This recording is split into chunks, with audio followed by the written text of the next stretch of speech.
My beautiful viewers, today's beautiful and perfect series is called The Hunting Wives, a seductive and dangerous world where friendship, secrets, and obsession blur the lines between love and betrayal.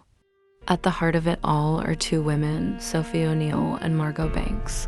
Sophie O'Neil is a restless wife and mother craving more than suburban life, and Margo Banks, the enigmatic queen bee who draws her into a glittering circle of women who hunts for more than just fun. But behind the wine nights and flirty games lies something darker, a forbidden pull that spirals into mystery, betrayal, and desire.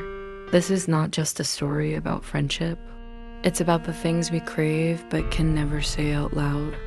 What began as curiosity became a love neither of them saw coming.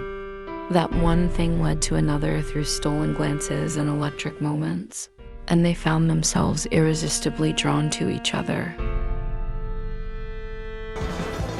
Champagne? Oh, yes. Thank you so much. You're welcome. Just one. I'm just gonna get soda water really fast. Okay. I'll be right back. All right, I'll meet you over there.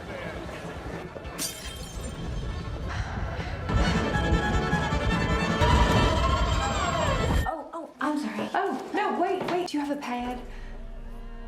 Sure, let me check.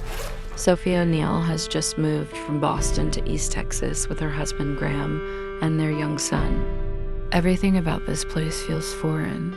The customs, the people, even the air. It's a sharp contrast to the life she left behind, and not just in geography. Sophie is still trying to outrun certain traumatic shadows that refuse to let go. The Maplebrook neighborhood isn't exactly warm and cozy either. It hums with a certain tension, something unsaid but deeply rooted. Soon after moving, Sophie attends a lavish party hosted by her husband's boss. The event is overwhelming, and as she slips away from the crowd for air, she runs into a striking woman in the bathroom, Margo Banks. Their brief encounter is electric. Later, Sophie learns that Margo isn't just anyone. She's the wife of Jed, her husband's powerful boss, an oil tycoon with political ambitions. Oh, hey, Graham. Thanks for coming. Margo, you gotta meet Graham. He's building the new Banks HQ. Oh, it's a pleasure to meet you. It's nice to meet you, too. Oh, this is my wife, Sophie. Hi. So, Sophie and I, we go way back. Nice to see you again. Golly, this is Sophie and her husband, Graham. They just moved here from Our Boston. pleasure, yeah. I have a great idea. Sophie should come to the cabin. Me and the girls, we get together every Friday. You should come. Margo is magnetic, and Sophie is drawn to her. Luckily for Sophie, Margo is just as intrigued and quickly takes her under her wing and introduces her to a group of glamorous, carefree women, the Hunting Wives. When Sophie asks what they do for a living, the answer is chillingly simple. We wives, we don't work. We party and we hunt. Margo keeps inviting Sophie to more and more outings, brunches, pool parties, wine-fueled girls' nights.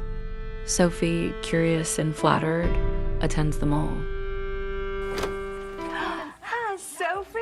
I'm so glad you could come. Welcome to our humble abode. This here's the living. And this is the kitchen. Excuse me, ladies. Sophie's here. Hi, girls. So, what do you guys do for work? Work. We don't work, we wife. One day, she's even asked to join the women on an actual hunting trip. Shy and with no knowledge of guns, Sophie is handed a rifle and told to shoot a boar, a metaphor for how deep she's already in. Margo becomes an obsession. Whatever Margo suggests, Sophie agrees. From buying a gun to skipping time with her family. Her husband Graham, trusting and a bit oblivious, always allows her to go out, especially when she tells him it's just Margo. What is it? Nothing, just a text from Margo. It's good. Text her back. Don't play hard to get.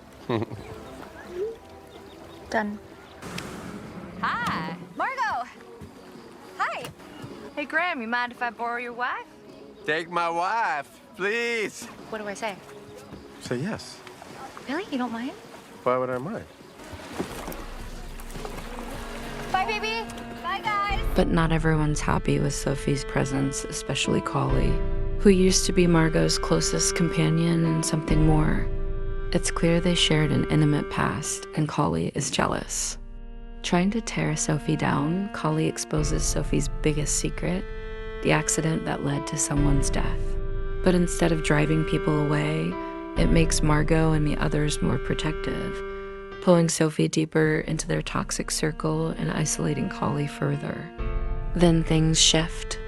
Margo starts spending time with Sophie alone. She invites her out, no other wives, just the two of them alone mostly. Then one night, Margo brings along two young guys to make things interesting. Between too much alcohol and drugs, boundaries blur. Margo kisses Sophie. Sophie gives in for a moment, then panics and runs, but it's already too late. The line between desire and destruction has already been crossed. Say anything you like? Hi, sorry. What are you doing here? I can't find my fucking gun. Jesus, are you kidding? And with Abby, Why, you think your gun had something to do with that? I don't know. I barely remember the other night at all, so I don't know. That had nothing to do with you or your gun or any of us, okay? No, you're right, of course. But just when things seem to be spiraling into something thrilling, everything turns dark fast. Sophie's hidden gun is found. And shockingly, it's the same weapon used to kill a young girl named Abby, a girl Sophie swears she's never even met.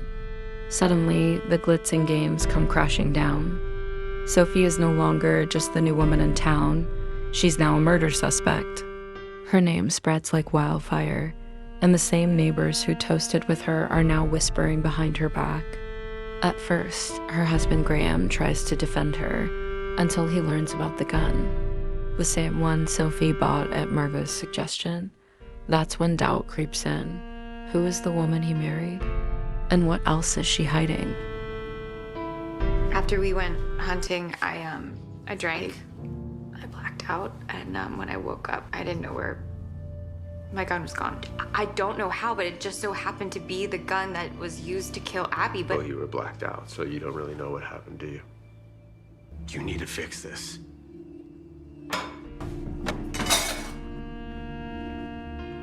Sophie keeps insisting she's innocent, pleading with anyone who will listen, but no one does.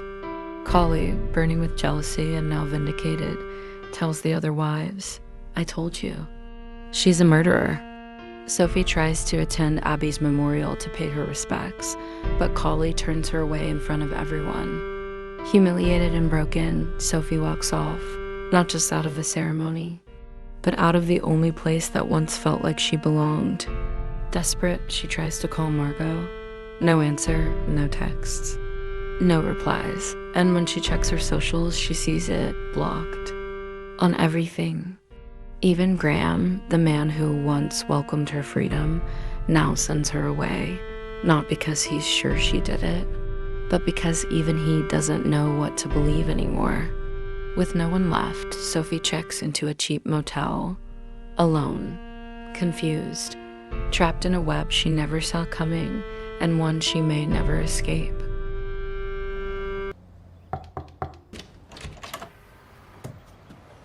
Well, this place is a dump. What are you doing here? Someone left these in my car. The note saying, "I see you." You ghosted me. No, I didn't ghost And you want to come in here and ask me for help? You lied to me.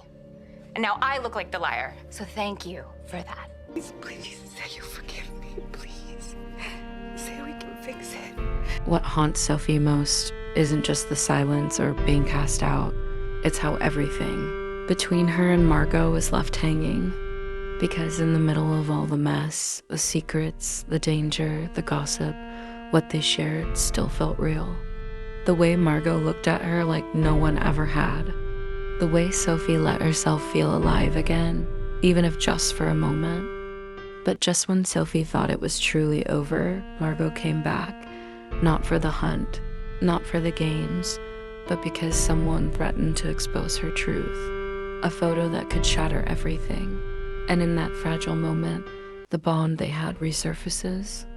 Not perfect, not innocent, but undeniable. It's okay. Look, we don't need Star. We can do this together, just us. We're gonna get you through this. What is it that you want? I just wanna feel free, like when I'm with you. Sophie and Margot's relationship is as intriguing as it is irresistible. From the very first glance, there's a pull between them that goes beyond flirtation.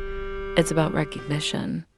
The way they see each other, how they speak in glances and silences, makes their connection impossible to ignore. Margo, who's always lived for herself, bold, selfish, and untouchable, finds herself caring for Sophie in a way she's never allowed before.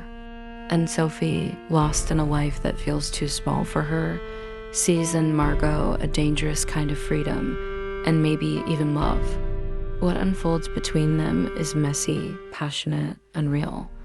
A bond that's impossible to name, but too strong to break.